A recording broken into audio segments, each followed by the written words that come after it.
అనేది కేరళ చరిత్రలో ఎప్పటి నుంచో ఉందా, లేక ఇది కేవలం ఒక రాజకీయ సాంస్కృతిక ప్రచారంలో భాగమా? ఈ నిజం తెలిస్తే మీరు ఖచ్చితంగా ఆశ్చర్యపోతారు. బీఫ్ తినడం మా సాంప్రదాయం, మా సంస్కృతిలో భాగం. ఈ రోజు కేరళలో కొంతమంది హిందువులు గట్టిగా చెప్పే మాట ఇది. వాళ్ళ దృష్టిలో బీఫ్ తినడం వాళ్ళ ఆధునిక లౌకికవాద గుర్తింపుకు చిహ్నం. మిగతా భారతదేశం కంటే మేం భిన్నమైన వాళ్ళం, మేం గొప్ప వాళ్ళం అని చాటుకోవడానికి ఒక మార్గం. కానీ నిజంగా ఇది వాస్తవమేనా? గోమాంసం తినడం అనేది కేరళ చరిత్రలో ఎప్పటి నుంచో ఉందా, లేక ఇది కేవలం ఒక రాజకీయ సాంస్కృతిక ప్రచారంలో భాగమా? ఈ నిజం తెలిస్తే మీరు ఖచ్చితంగా ఆశ్చర్యపోతారు. ఈ వాదనకు బలం చేకూర్చడానికి చాలా మంది సంగం సాహిత్యాన్ని ఉదాహరణగా చూపిస్తారు. ప్రాచీన కేరళలో బీఫ్ తినేవారని చెప్పడానికి అదే సాక్ష్యం అంటారు. అవును, సంగం సాహిత్యంలో మాంసం తిన్నట్లు ప్రస్తావనలు ఉన్నాయి, కానీ బీఫ్ గురించి ఎక్కడైనా ఉందా అని లోతుగా పరిశీలిస్తే అసలు నిజం బయటపడుతుంది. ఆ సాహిత్యంలో ఎక్కడా కూడా సమాజంలోని అన్ని వర్గాల వాళ్ళు బీఫ్ తినడం ఒక సాధారణ అలవాటుగా ఉన్నట్లు ఆధారాలు లేవు. ఒకవేళ ఎక్కడైనా ప్రస్తావించినా అది కేవలం కొన్ని ప్రత్యేక వర్గాలకు మాత్రమే పరిమితం, మరియు చాలా సందర్భాల్లో దాన్ని ఒక తప్పుడు పనిగా, నేర ప్రవృత్తిగా ఖండించారు, కానీ ఎప్పుడూ గొప్పగా వర్ణించలేదు. ఇప్పుడు మధ్యయుగపు కేరళ చరిత్రను చూద్దాం. కాలికట్ రాజులైన జామోరిన్లు, ఇతర హిందూ రాజులు గోవులను కాపాడుతామని ప్రమాణాలు చేసేవారు. ఇది చారిత్రక సత్యం. పర్షియన్ యాత్రికుడు అబ్దుల్ రజాక్ తన రచనలో ఏం చెప్పాడంటే, కేరళలో ఆవును చంపినా లేదా దాని మాంసం తిన్నా దానికి శిక్ష మరణదండన అని స్పష్టంగా రాశాడు. చైనా యాత్రికుడు మాహ్వాన్ కూడా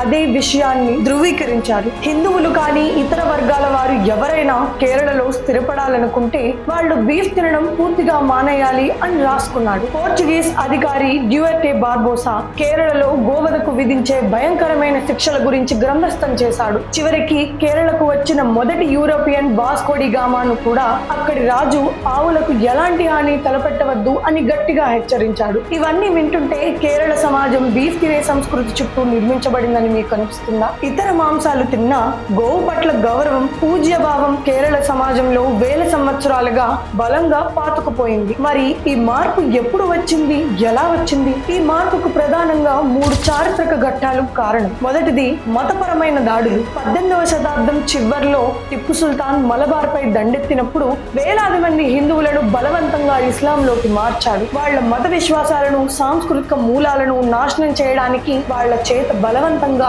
గోమాంసం తినిపించాడు. అప్పుడు మొదలైంది ఈ సాంస్కృతిక విధ్వంసం. రెండవది రాజకీయ కారణాలు. 20వ శతాబ్దంలో కేరళలో కమ్యూనిస్టు రాజకీయాలు బలంగా వేళ్లూనుకున్నాయి. వారు బీఫ్ ను ఒక రాజకీయ ఆయుధంగా మార్చుకున్నారు. హిందూ సంస్కృతికి, ఆచారాలకు వ్యతిరేకంగా తిరుగుబాటుకు బీఫ్ ను ఒక చిహ్నంగా నిలబెట్టారు. బీఫ్ ఫెస్టివల్ నిర్వహించడం ద్వారా వాళ్ళు తమ రాజకీయ సిద్ధాంతాన్ని ప్రజల్లోకి తీసుకెళ్లారు. మూడవది ఆర్థిక, సామాజిక మార్పులు. 1970ల తరువాత వేలాది మంది కేరళీయులు ఉపాధి కోసం గల్ఫ్ దేశాలకు వలస వెళ్లారు. అక్కడ నుండి వచ్చిన డబ్బు, కొత్త అలవాట్లు పాత ఆచారాలను, కట్టుబాట్లను బలహీనపరిచాయి. ఈ చారిత్రక కారణాల వల్ల దశల వారీగా ఒక పెద్ద మార్పు సంభవించింది. ఒకప్పుడు గోవును చంపితే మరణ శిక్ష విధించిన నేలపై ఈ రోజు బీఫ్ తినడం సర్వసాధారణంగా మారింది. ఇది ప్రస్తుత వాస్తవికత, కానీ దీన్ని వేల ఏళ్లుగా వస్తున్న సాంప్రదాయం అనడం మాత్రం పూర్తి అబద్ధం. ఇది కేరళలోని హిందూ సమాజం యొక్క సాంస్కృతిక మూలాలను దెబ్బతీయడానికి రూపొందించిన